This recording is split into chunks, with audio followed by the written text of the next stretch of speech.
guys, Assalamualaikum warahmatullahi wabarakatuh. Welcome back to my YouTube channel. Kembali lagi sama aku Dinda Fahmi Rahmania dari Prodi PGSD Universitas Bengkulu kelas 1C dengan NPM A1G022049. Nah, di video kali ini aku akan melanjutkan materi dari video yang sebelumnya dengan mata kuliah Pengelolaan Pendidikan dengan dosen pengampu Bapak Dr. Muhammad Kristiawan MPD. Nah, di video kali ini aku akan membahas mengenai bab 5. Jadi jangan lupa disimak videonya sampai habis ya, dan jangan lupa like, comment, share, dan subscribe. Kita langsung aja mulai pembahasan materinya ya guys.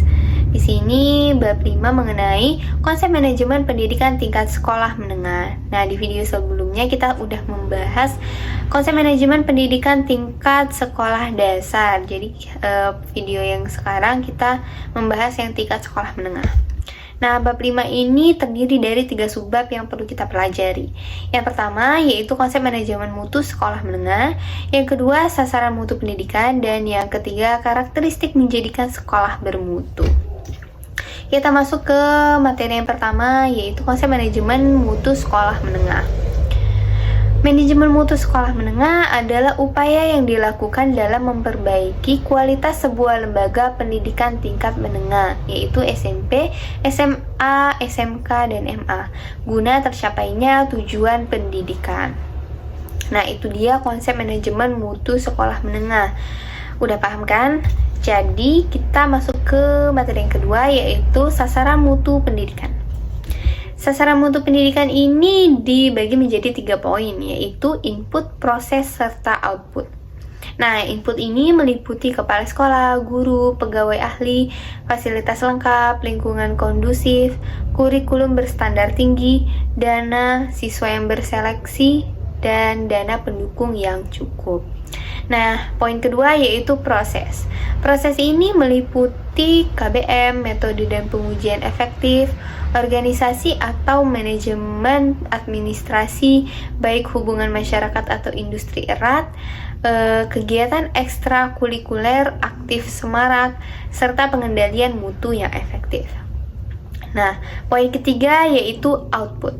Output ini meliputi nilai hasil belajar memuaskan, kompetensi yang dicapai di atas standar, tingkat kelulusan tinggi, keterserapan ke dunia kerja tinggi, serta kepercayaan masyarakat tinggi. Nah, itu dia sasaran mutu pendidikan. Nah, kita masuk ke poin yang ketiga yaitu karakteristik manajemen sekolah bermutu. Nah, dalam karakteristik manajemen sekolah bermutu ini dibagi menjadi 4 poin nih. Yang pertama yaitu hal-hal yang diperlukan untuk mengelola sekolah. Yang kedua, sasaran hasil mutu pendidikan. Yang ketiga, dimensi mutu sekolah. Dan yang keempat, fokus manajemen sekolah menengah. Kita bahas satu persatu ya. Nah, yang pertama yaitu hal-hal yang diperlukan untuk mengelola sekolah. Untuk mengelola sekolah diperlukan hal-hal. Nah, antara lain memahami fungsi sekolah serta maksud dan tujuan pendidikan atau cita-cita bangsa. Yang kedua, memahami kebijakan pemerintah dalam bidang pendidikan dan undang-undang Sisdiknas. Yang ketiga, memahami standar pendidikan yang ditetapkan. Yang keempat, memahami prinsip manajemen dan administrasi. Yang kelima, memahami kurikulum dan pengembangannya. Yang keenam, memahami tuntutan kebutuhan peserta didik atau life skill dan tuntutan masyarakat. Serta yang ketujuh, memiliki visi dan misi dengan cara bersifat ambisius, ideal, rasional, bisa dicapai, bersifat menantang, memberi nuansa kinerja yang bermutu, menumbuhkan motivasi dan kegairahan bekerja, membangun kekompakan atau kebersamaan, memberikan kebanggaan, singkat, jelas, syarat makna, dan mengesankan. Jadi itulah hal-hal yang diperlukan untuk mengelola sekolah. Nah, yang kedua yaitu sasaran hasil mutu pendidikan. Dalam Undang-Undang Nomor 20 Tahun 2003 tentang Sistem Pendidikan menyatakan bahwa sasaran pendidikan adalah membentuk kecakapan hidup yang terdiri atas 6 poin. Yang pertama, berakhlak mulia atau beriman dan bertakwa. Yang kedua, cerdas, kreatif, inovatif.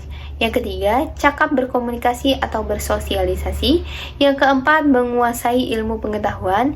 Yang kelima, terampil bekerja. Dan yang keenam, bertanggung jawab sebagai warga bangsa. Jadi itu sasaran hasil mutu pendidikan. Nah, yang ketiga yaitu dimensi mutu sekolah. Menurut Martinez, mutu sekolah terdiri atas yang pertama, melaksanakan kegiatan sesuai fungsi atau tepat sebagai lembaga pendidikan. Yang kedua, memiliki keunggulan. Yang ketiga, terpercaya sebagai sekolah yang baik. Yang keempat, kondisi nyaman, menyenangkan. Yang kelima, penampilan fisik maupun kegiatan menarik. Dan yang keenam, mengesankan dan favorit. Setelah masuk ke dimensi mutu, kita beralih ke yang terakhir, yaitu fokus manajemen sekolah menengah. Pengelolaan sekolah menengah sudah terfokus pada 5 poin. Nah, 5 poin tersebut yaitu yang pertama, pembaharuan SMA yang berkelanjutan dalam rangka meningkatkan mutu pendidikan. Yang kedua, implementasi sistem manajemen abad 21 dengan mempertimbangkan peran SMA dalam membangun MBS di SMA. Yang ketiga, implementasi sistem manajemen SMA dalam kerangka konsep balance scorecard dengan melakukan sinkronisasi terhadap MBS. Dan yang keempat, implementasi sistem manajemen SMA dalam kerangka good governance. Dan yang kelima, implementasi sistem SMA yang adaptif dengan perkembangan ICT. Nah, jadi itu dia fokus manajemen sekolah menengah. Nah, sekian guys materi yang udah saya terangkan. Semoga bermanfaat untuk kalian dan jangan lupa dipahami dan dicatat. Mohon maaf apabila ada salah kata. Saya akhiri. Wassalamualaikum warahmatullahi wabarakatuh. Dadah guys, sampai jumpa di video selanjutnya.